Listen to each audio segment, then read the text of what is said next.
Okay, we're now at the scary stage of all of this with our retro bag. So we're going to have a little look at grommet handles. And I've got two different sorts here.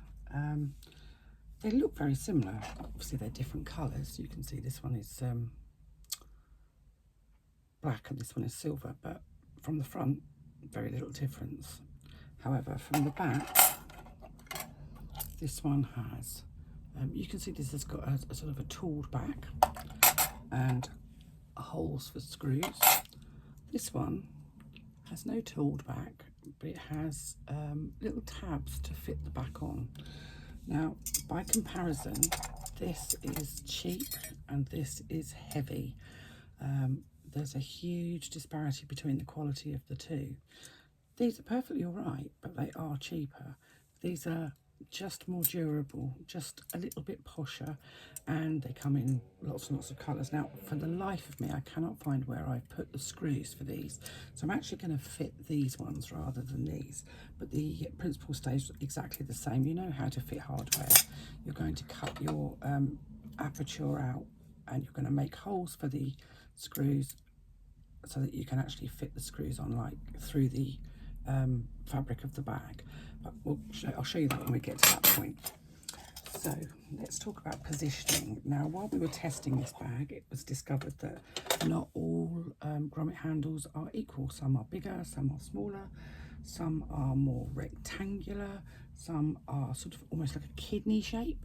So although I've given you some measurements for the markings for the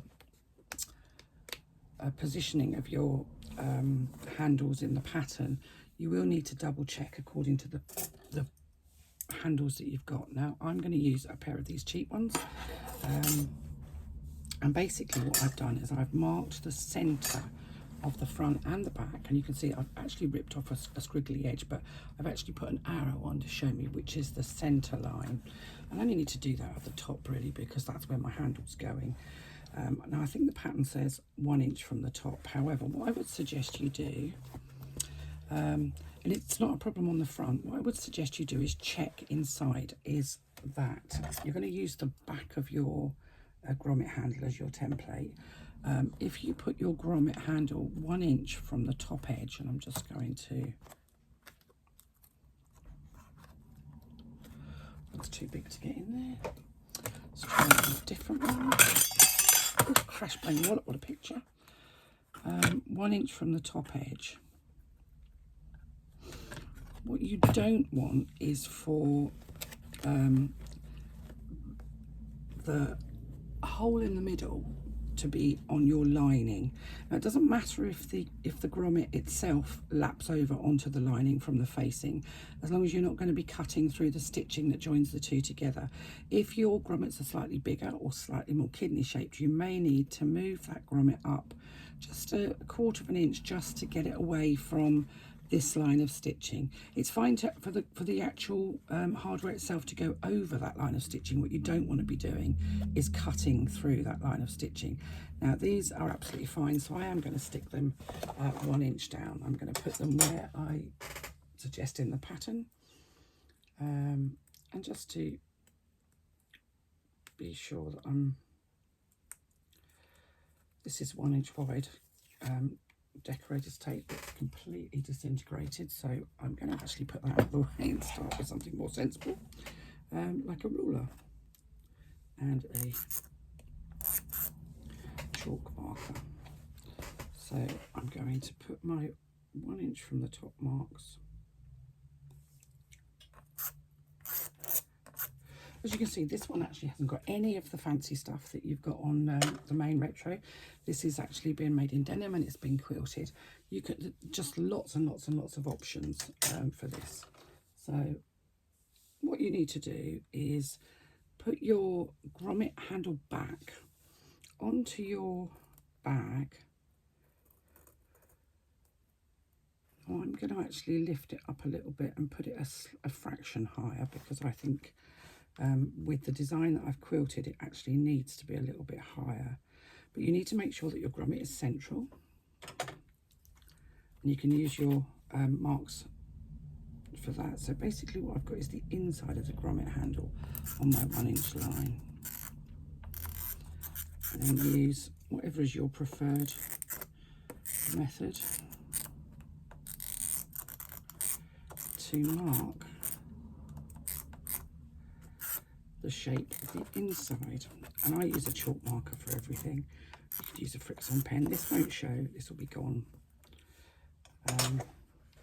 So you can see there we have that mark. Now I'm going to just take that off because I don't want to stitch through masking tape because it will gum up my needle.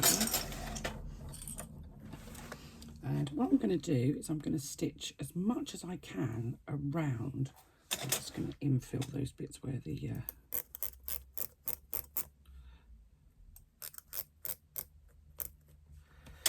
front handles go. Now to do that I'm going to have to turn this inside out because I don't have a free arm on my machine. So what I need to do is turn her inside out, push the bottom bit down, and I'm effectively going to stitch inside of my bag. So I'm going to start at one end. I'm just going to stitch 1/8 of an inch outside of that chalk line because where we drew inside, that's going to be too small. So I'm just literally going to stitch 1/8 of an inch outside and just making my stitch length a bit littler.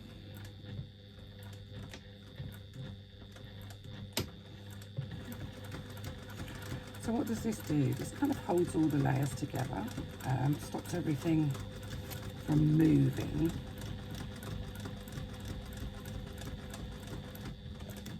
So I've gone around the top edge and now I'm going to go around the bottom edge. So you can't really usually do it all in one hit. You'll have to do it in 2 halves, which is fine.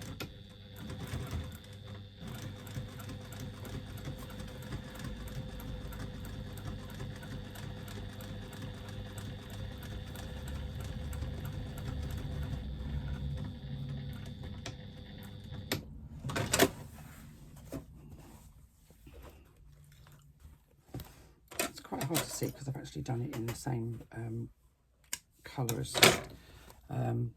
the outside, but you can probably see on that side actually I've stitched all the way around that oval. That's going to hold everything together. It's going to make this a whole lot easier. So what do we do next? Next I'm just going to pop that in there. I'm going to take a craft knife. I'm going to make a cut. I'm not trying to go through all the layers, I'm trying to go through, well, I've gone through the facing layer and my decaville there. And I'm just going to, having made that cut, I'm going to trim away as close to my stitching as I conceivably can. And I'm just trimming the facing fabric and the decaville at this point. You can use a big pair of scissors, you can use a little pair of scissors, you can kind of use whatever feels comfortable. What you need to make sure is that they're reasonably sharp because you're going to be going through quite a few layers.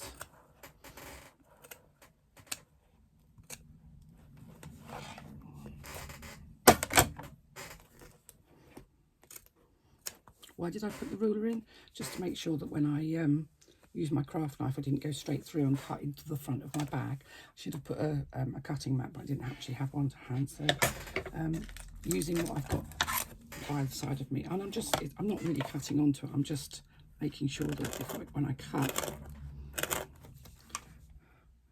I'm actually just cutting through.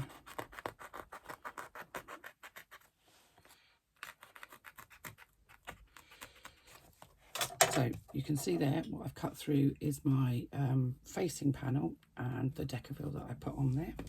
Now I'm going through my foam and my main fabric because my foam is quilted. I'm having to cut them both at the same time.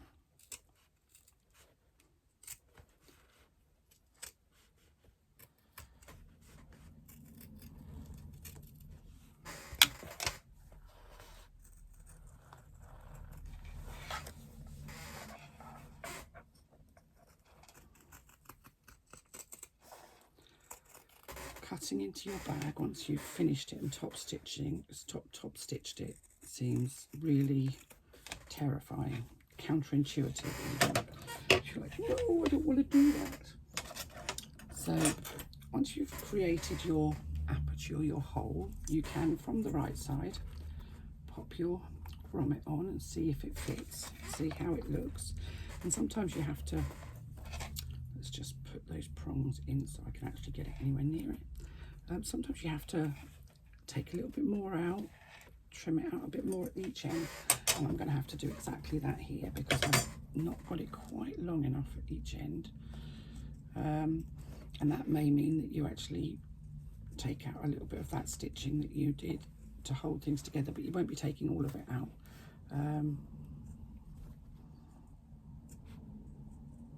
And if you feel that you need to, you can always add it back in again if it's not, if you don't feel that it's secure.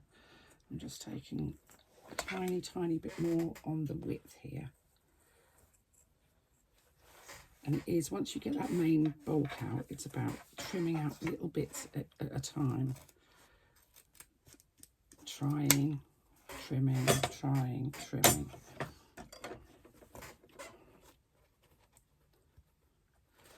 Right, what I need to do is turn this in the right way so I can actually see what I'm doing.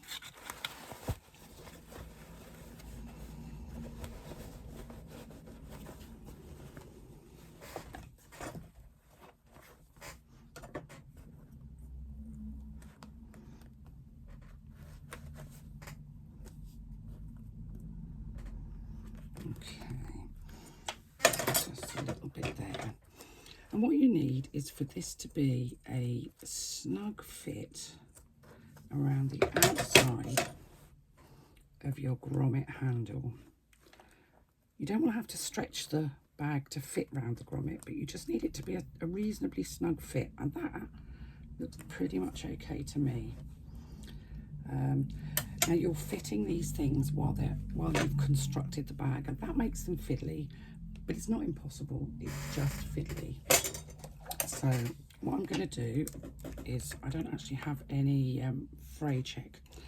My fray check has vanished. Well, it's actually run out, is what it's done. I've got some more on order, so I'm just going to pop a little bit of Fabri-Tac right around the edge here, just to make sure nothing kind of frays and comes adrift.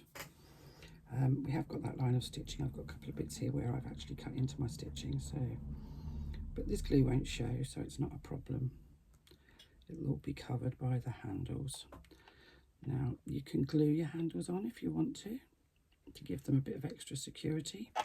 I'm not going to, because I'm actually going to change these handles for screw ones when I find the screws.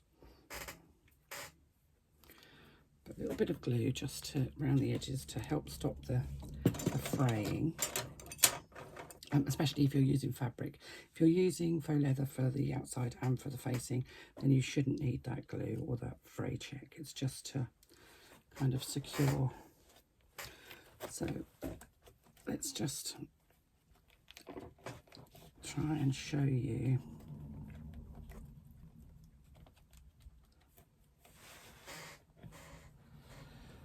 I don't know if you can see, it fits perfectly. It's not too big, it's not too small. I'm not having to manipulate the fabric to fit that in.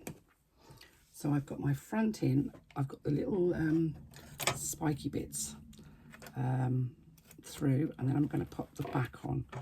And once again, you just have to maneuver it in place. Now for this, I'm using the tab ones, so I'm just going to push those tabs down. If you were using the screw ones, you would use, once you've got your hole cut, you would use the template on the back to mark where the holes for the screws need to go. Use a hole punch, whether that's something like this, or a Japanese screw punch, or a hammer and a hole punch, or even if you've got a rivet press, then you can often do it on that if you've got the hole cutting dies. To make those holes where your screws need to go, again, you would fit the front panel through on the front of the bag, laying that piece on top, matching up the screw holes, and then position the little screws in.